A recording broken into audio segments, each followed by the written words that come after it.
I wasn't looking for Karl Friedrich Schinkel when I found him on the wrong side of the world. I was researching construction timelines.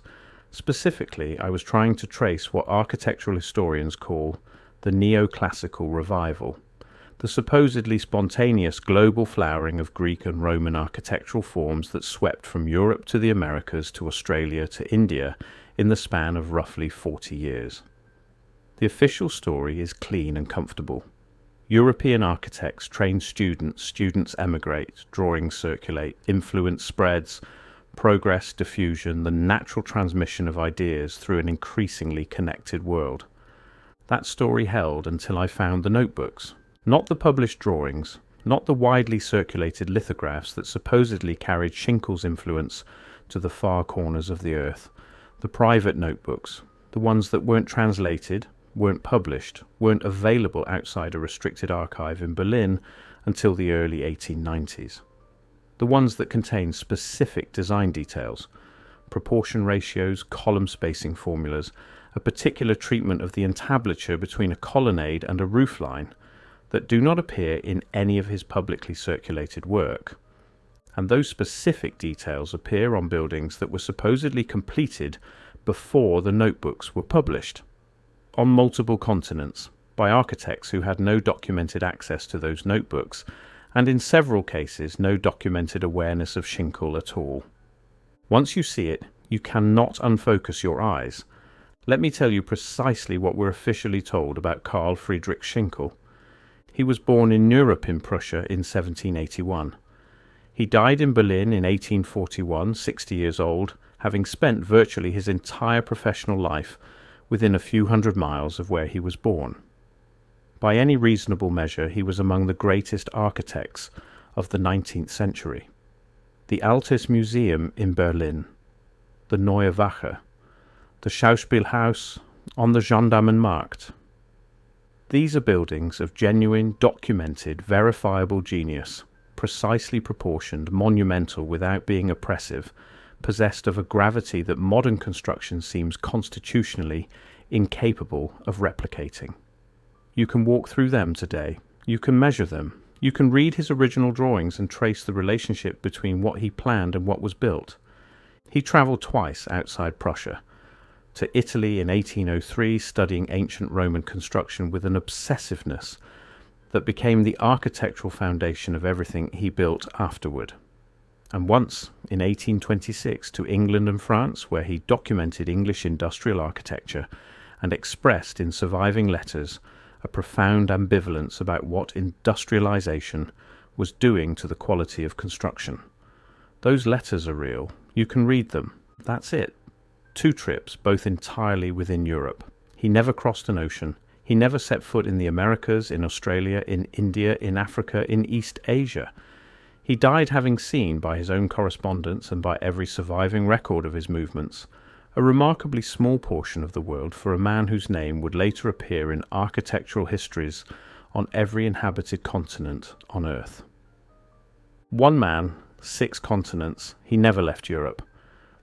Now here's what we're also officially told. His influence travelled everywhere. His name appears, cited with confidence in architectural histories, referenced in building dedication records, invoked in academic analyses of neoclassical government structures from Buenos Aires to Melbourne to Calcutta to Cape Town to cities across North America, as the source, the origin, the architectural ancestor of neoclassical public buildings on every inhabited continent. Not as one influence among many, as the specific source for a specific vocabulary of architectural decisions that, we're told, diffused outward from his Berlin practice through a network of students, publications, and professional transmission. And I want to be careful here because this is the point where people stop listening, and I need you to stay with me. I'm not saying Schinkel was a fraud. I'm not saying the buildings on those 6 continents are fake. They're standing right now. You can visit them. I am asking something much more precise. I'm asking how. How does a man who died in 1841, who travelled within a 2,000-mile radius of Berlin his entire life, whose most specific technical insight sat in unpublished notebooks for 50 years after his death, how does his particular unmistakable architectural vocabulary appear with such precision on government buildings in cities he never visited, designed for climates he never studied, by contractors he never corresponded with, for institutions that in several cases had no documented contact with any of his known students? The official answer is influence, ideas travel, drawings circulate, students emigrate. Here's the crack in that answer. I went looking for the actual chain of transmission, not the general claim that Schinkel influenced 19th century neoclassicism globally. That claim I'll accept without argument. I went looking for the specific documented archival chain between his desk in Berlin and the buildings on those other 5 continents, a traceable line, names, dates, correspondence, payment records, design submissions, the kind of documentation that exists in abundance for his European commissions. What I found was not a chain. What I found was a gap. Let me give you a specific example, because I'm not interested in vague pattern matching. I'm interested in specifics, because the specifics are where the official story runs out of answers. There is a government administrative building in Buenos Aires, not the famous later structures that every architectural tourist photographs, but an earlier building constructed in the first half of the 19th century, during a period when the city's entire population numbered in the tens of thousands, and its connection to European architectural circles was, by every documented account, minimal and largely indirect. The building features a colonnaded facade. Ionic columns, yes, those appear everywhere and by themselves prove nothing. But the column spacing, the specific ratio between column diameter and intercolumniation, the gap between columns, the particular treatment of the frieze running above the colonnade. These ratios match proportional formulas that appear in Schinkel's private notebooks, not in his published work, not in any widely circulated technical manual of the period. In the notebooks that weren't available outside Berlin for decades after this building was completed. When I found this, I assumed I was wrong. I went back through the sources 3 times. The ratios match. And there is no documented architectural connection between this building's attributed designer and Schinkel's specific unpublished methodology. Now expand that across 6 continents and tell me that's coincidence. In Melbourne, government buildings from the 1840s and 1850s bear the same vocabulary. Not the general neoclassical vocabulary that anyone trained in European tradition might produce. The vocabulary was wide, and overlapping proportions happen. But the specific decisions, the particular choices that distinguish Schinkel from his contemporaries, that make architectural historians look at an unattributed building and say the word Schinkelesque before they've checked the record. Melbourne in 1845 was a settlement of perhaps 20,000 people. Its architectural records from that period are famously incomplete. Buildings were built, attribution was assigned, design sources are often unstated or vague. In Calcutta, in the elaborate administrative architecture of the colonial period, the same signature appears. In Cape Town, in government buildings dating to the first half of the century, the same specific proportional language. In cities along the eastern seaboard of North America, not just the general neoclassical government architecture that everyone knows, but the same specific vocabulary, the same interior spatial ratios, the same decisions about how a staircase hall should relate to the colonnaded exterior. In each case, the same pattern. The attribution to European influence is confident and immediate. The documented transmission of that specific influence is either absent, incomplete, or impossibly compressed in its timeline. Here's where Tartaria becomes impossible to ignore. If you've been watching this series, you know the hypothesis I've been building toward across these videos, that between roughly 1780 and 1850, something happened. That maps changed, that a name, Tartaria, the vast territory that appeared in European atlases for centuries with the casual certainty of France or Spain, vanished systematically from the cartographic record. That in its place, a new history was written. New nations, new origins, new builders credited with structures whose construction records, on close examination, tend to be surprisingly thin. In the last video, I covered the atmospheric events of the 1780s and the strange coincidence of the globe's most advanced public architecture appearing in the precise decades when Tartaria was being erased from maps. The question I left you with: what if those buildings weren't built during the neoclassical revival? What if the neoclassical revival was a renaming exercise, not a construction exercise? What I found with Schinkel is what that renaming exercise looks like from the inside. What if the attribution wasn't about who designed the buildings? What if it was about who needed to be seen as having designed them? If you find this worth staying with, subscribe now. What comes next in this series is going to require this foundation. The official history of the neoclassical revival requires us to believe something very specific: that in a period of roughly 4 decades, architectural knowledge of an extraordinarily sophisticated kind spread from a small number of European centres to every corner of the inhabited world.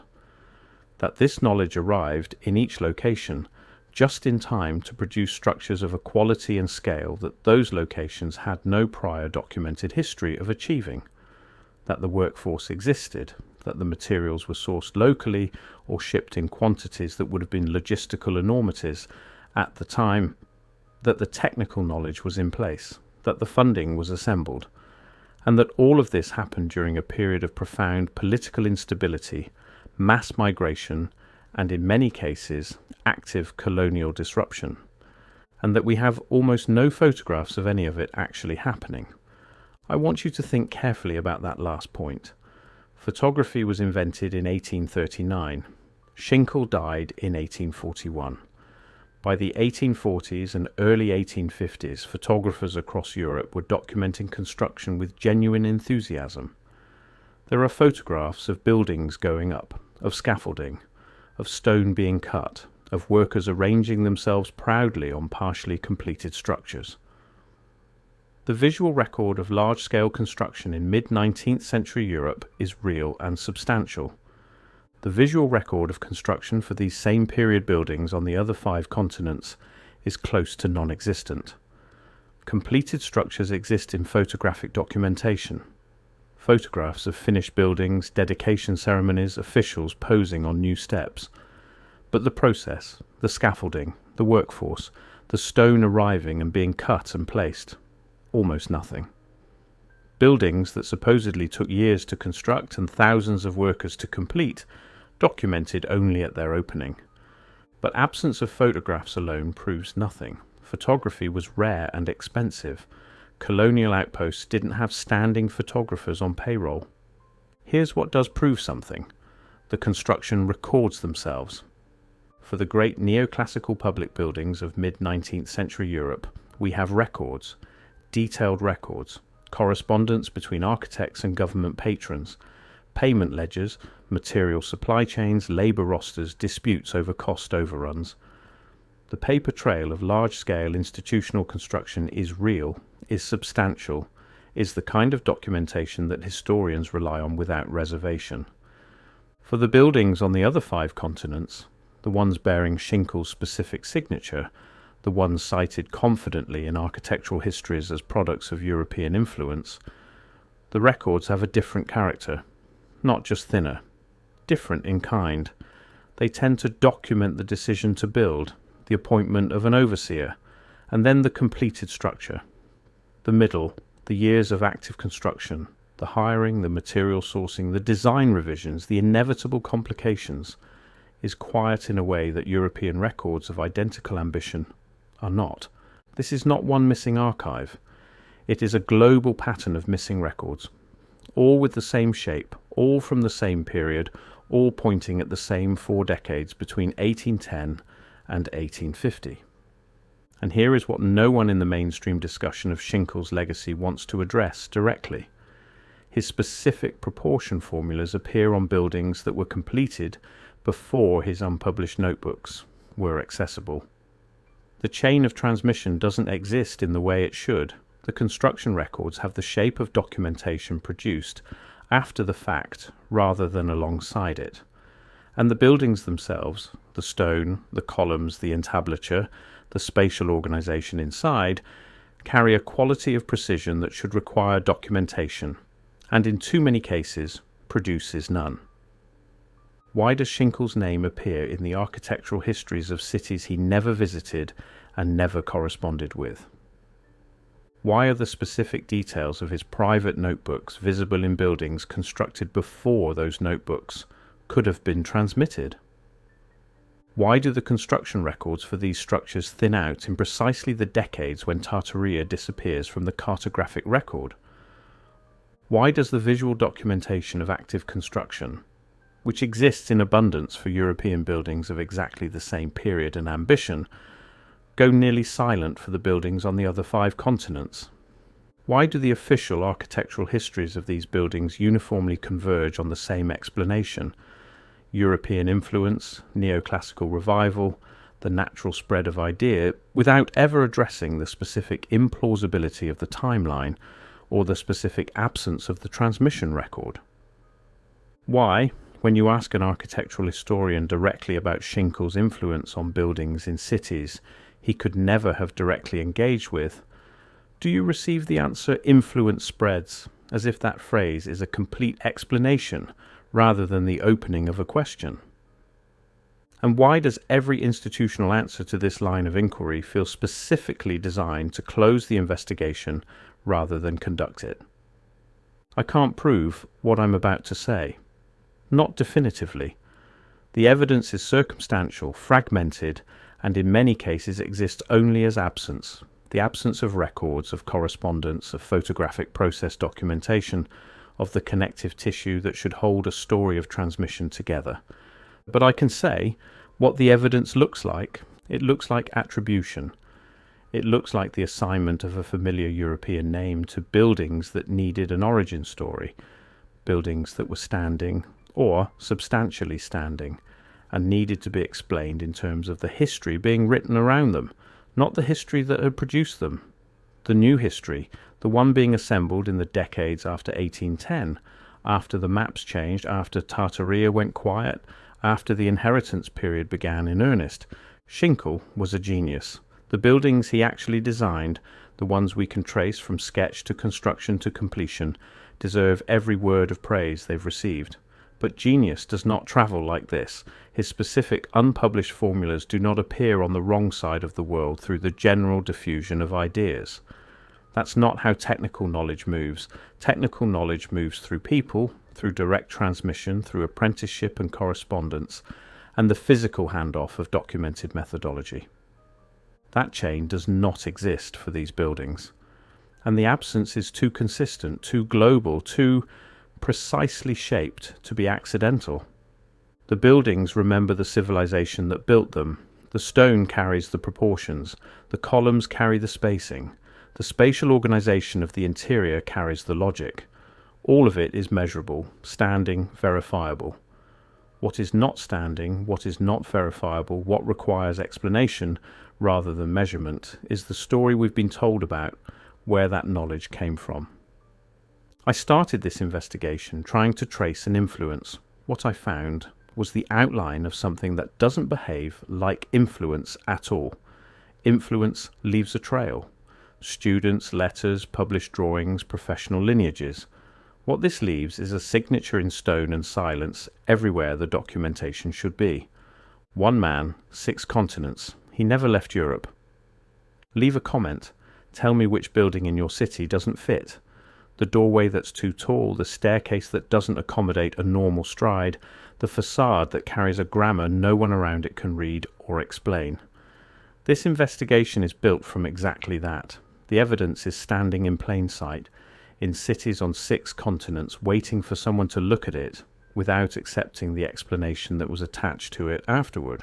The same architect, 6 continents, he never left Europe. So who built those buildings?